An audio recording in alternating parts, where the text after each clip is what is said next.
Welcome back everybody, it's your girl Kennedy, and based off the title you already know why you're here.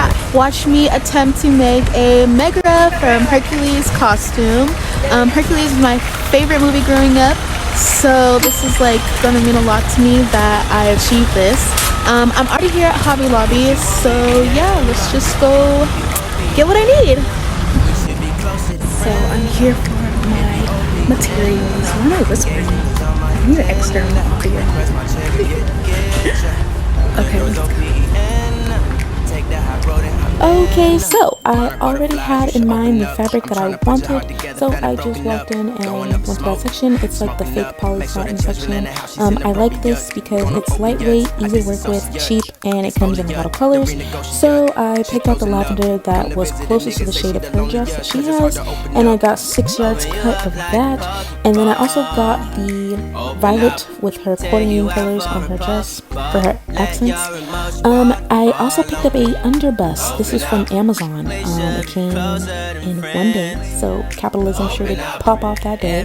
Moving forward, I measured my waist, and then I wrote that down, and then I measured from my waist down to the floor so that I know how long my skirt needs to be. Then I folded my fabric in half and laid out those measurements, and I cut it to the length of where it needs to be.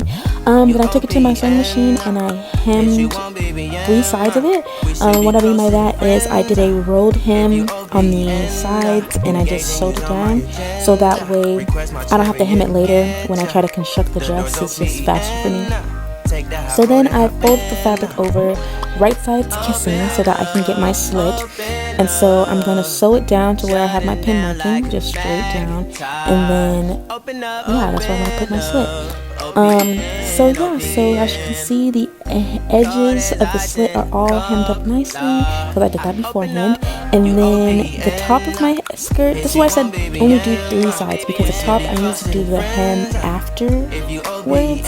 And then make sure you leave a little slit inside, because it's your casing for your elastic band. So you're going to cut the elastic to the side, to the measurements of your waist. Make sure that it's a little bit stretchier so that it can fit over your hips. Then you're going to safety pin one side to the skirt as you run the elastic through the casing with your safety pin. And then you're going to you're going to sew with a zigzag stitch on your elastic so that it can still stretch with your body. So moving forward to the bodice, I already started cutting, but you're going to cut out little strips. It doesn't matter what size they are. And you're going to hot glue them to the boning, right? This is how I did here. You're going to hot glue it to the boning. So simple. And then once you finish that, you're going to do the inside paneling, and how you're going to do that is you're going to glue them right sides together, and then you're going to flip it over just like this is. A little better explanation. So you're not going to glue on top of the boning, you're going to glue right next to it. Make the line of glue right next to the boning, and then you're going to lay your strip of fabric down right sides kissing, so that when you flip it over, boom, it's like that, it's together like that. And then how to finish the edge, you're just going to do another rolled hem, and again glue right next to the bone, and rolled hem and glue right next to the bone, and glue it down. But when you get to the clasp part, make sure you cut your little holes in it so that you can still close your corset. And then make sure you also have a little like edge to like overlap it so that all your clasps are hidden when you clasp it shut like that. Just a little edge. Very simple. So moving forward to the bodice part, I just took a bodice that I already had in my closet that fit me, and I traced it, and then I pinned and sewed it together. Very simple. So then I did 4 pieces so that I can have a front and a lining, but later on I did not even make this lining. I wasted so much of my time trying to like make it look professional. But anyway, so on your curves of your bodice part, make sure you cut little slits just like this, and don't cut to the seam either. Just cut little slits, because that's going to release the tension on the curves of your booties. So see, it was looking so good. This is where I messed up. It was looking so good. I thought I was a professional seamstress. See the black and white? This is where it went bad. Okay, I tried to do the draping part that she has on her top shirt part, where her little, boobs are, and it just came out bad. It just came out terrible. I don't like it. I scrapped it. I cut the whole thing, and I decided to glue that same front piece to a bra, because this was going to give me everything I need to get. The bra already fit, obviously, and I just made sure everything lined up, the seams lined up on the boobs, and it just looks cute. Like the princess, now the princess seams are giving. Now it looks cute. And I use all the scrap fabric for my lining to just glue it on to the back and make sure it just looks nice.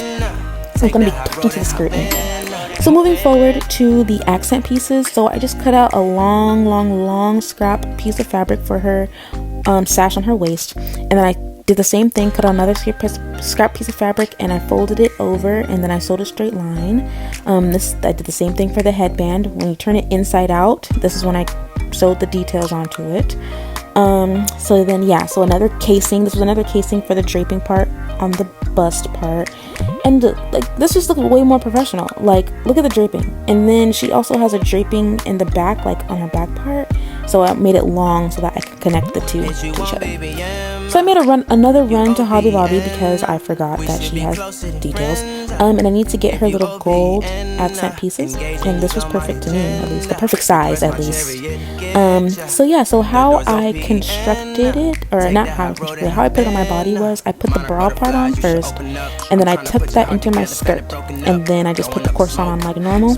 I glued my little casing though to one side of my corset so that I can wrap it around and tuck it just like how I'm doing, because I still need to be able to clasp it in the front, and if I glued it then I wouldn't be able to clasp it in the front. So I just wrap it around, make sure it was tucked in, make sure it was nice and cute. And then my sash, her sash that she has on her waist, I just wrapped it around, tied it in a knot like any waist sash would be, and that covered up all the little ugly edges because I was in a rush, so I didn't have time to like hem all that, so I cut corners where I could. So then again with these are not brooches, by the way, these are buttons, like big old buttons, so I just safety pinned them to my costume.